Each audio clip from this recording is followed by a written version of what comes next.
લોકસભા ચૂંટણીને પગલે લોકસભા માટે ગંગાધરા ખાતે પોસ્ટલ મતદાન કરાયું હતું, જેમાં 600 જેટલા પોલીસ કર્મચારીઓ મળી કુલ 2400 કર્મચારીઓ મતદાનમાં જોડાયા હતા।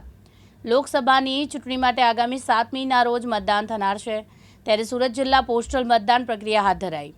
રાજ્યના વિવિધ જિલ્લાઓમાંથી કર્મચારીઓ ફરજ બજાવે છે, ત્યારે આવા કર્મચારીઓનો પણ પોતાનો મતાધિકારનો ઉપયોગ કરે તે હેતુથી વહીવટીતંત્ર દ્વારા પોસ્ટલ મતદાન વિકલ્પ રખાયો છે, જેના ભાગરૂપે સુરત જિલ્લાના પલસાણા તાલુકાના ગંગાધરા ખાતે પોસ્ટલ મતદાનની શરૂઆત થઈ।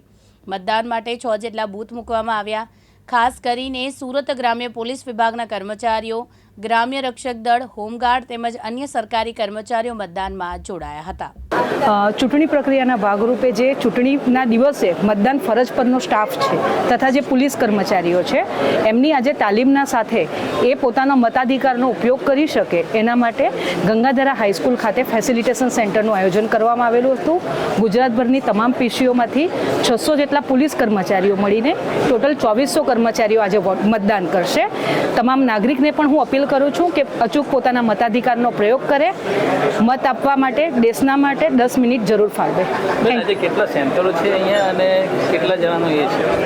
આપણે 2400 જેટલા મતદારો છે એનું 30 તારીખ અને 1લી તારીખે અમે સોર્ટ કરીને એમને બોલાવેલા છે અને પીસી વાઇઝ અમે 6 જેટલી ટીમ બેસાડેલી છે અને વોટિંગ કરી રહ્યા છે। રમેશ ખંભાતી, દિવ્યાંગ ન્યૂઝ, પલસાણા, સુરત।